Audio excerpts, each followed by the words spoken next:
welcome to the final part of Unit 3. Myself, Gokul. I'm working as an assistant professor in the Department of Master of Business Administration, Sri Muthukumar Institute of Technology. The subject code is MB25201, which will comes under the Regulation 2025. Now we will see the part 4 of Unit 3, Financing Reduction and Capital Structure in this video. Today we will bring everything together by exploring optimal capital structure and the major theories that explain how financing choices affect the value. In this session, we will cover optimal capital structure definition and consideration, then capital structure theories, NI approach, NOI approach, traditional approach, and MB approach, which means Modigliani-Miller. NI approach means net income approach.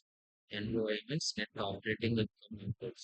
Let's begin with the goal optimal capital structure.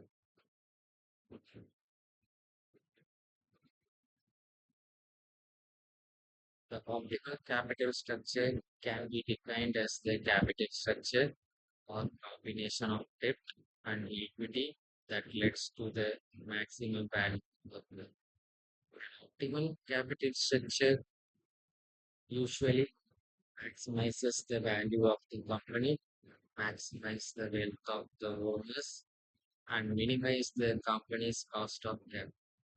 The key consideration we have to take while aiming for the optimal capital structure of this follows. The first point is if ROE greater than fixed cost of funds, the company should defer fixed cost funds, so means debentures, loans, etc. This increases EPS and market value. Then, second point, tax benefit of debt.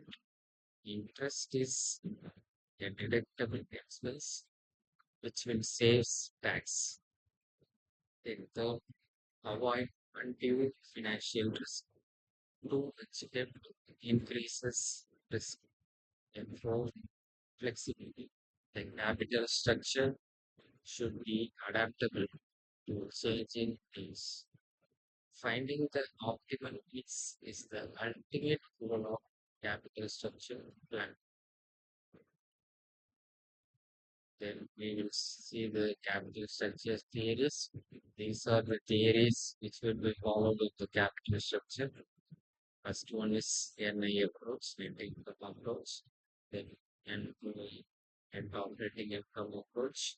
Then traditional approach, Modigliani-Miller approach. Each offers a different perspective on whether capital structure matters. Now, most of the firms are not using the traditional approach. S- Depends upon the firm's value, depends upon the firm's business, and depends upon the capital structure. The firm will follow the various capital structures theories only. It was not compulsory for the company you have to follow this approach or you have to follow this approach.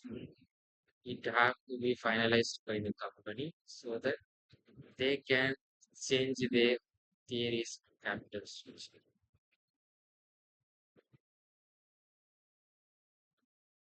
First, we will see the net income approach. The net income approach proposes a definite relationship between capital structure and firm value.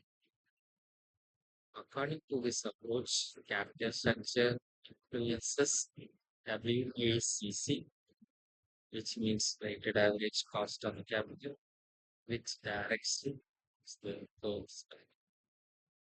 The assumptions related to the NIM are as follows. First assumption was continuous increase in debt does not affect investors' physical position. And second, cost of debt, since A, D, and square B. is less than the cost of equity, which is KE. Then final assumption. Corporate income tax do not exist. The implications regarding to the data approach as the proportion of cheaper debt increases,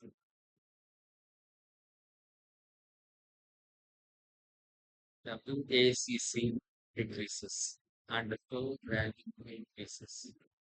So the firm should use as much debt as possible, leading to an extreme conclusion. In this chart, I have shown the net income approach as the proportion of debt in capital structure increases, the WAC reduces. That was shown in the graph. You can see that left side there is a cost line and down there is a debt. In between there was KE, KD. So KD related to the debt and KE which relates to the equity.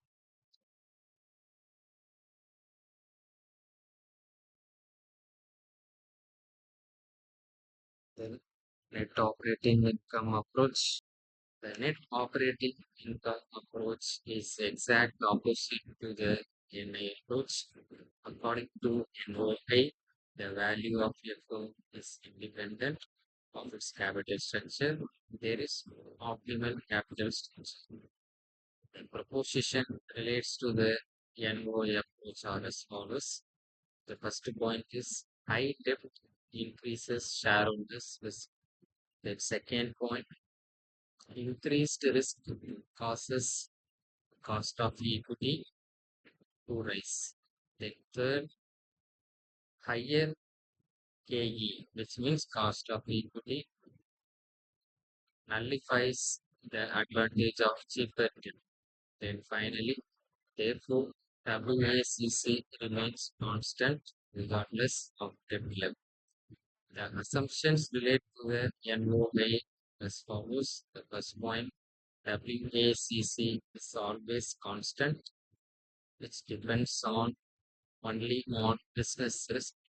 The second point, value is calculated using WACC only. Debt equity split is irrelevant. Then third point, cost of debt is constant. Then finally, no corporate taxes. The implication relates to the NOI approaches. Capital structure is irrelevant. It doesn't affect firm's value. Then traditional approach. The traditional approach is a compromise between the extreme NI and NI views. It confirms the existence of an optimal capital structure where WACC is minimum and firm value is maximum. How it works in three stages. Let us see the each stage. Stage 1, value increases with more borrowings since KD less than KE, which means cost of debt is less than the cost of equity.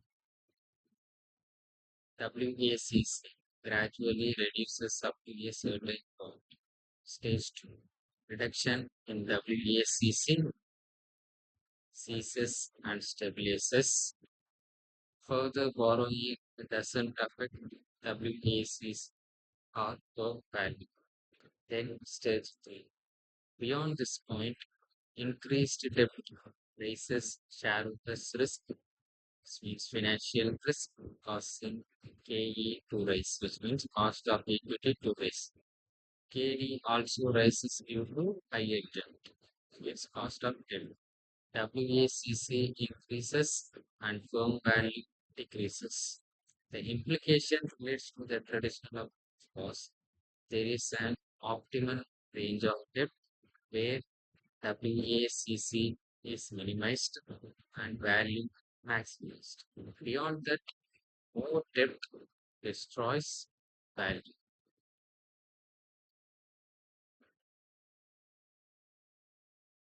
And that's bring us to the end of the unit three, financing decision and capital structure. Across four parts, we have covered leverage, operating, financial, and combined. Then EBA EPS analysis, comparing financing alternatives. Then third, capital structure, meaning features and determinants. Fourth, optimal capital structure, the goal we strive for.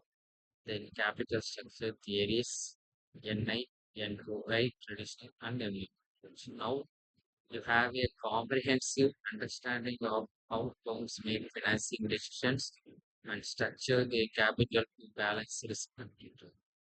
In Unit 4, we will explore dividend decisions, how firms decide what to do with their profits. Until then, keep practicing these concepts.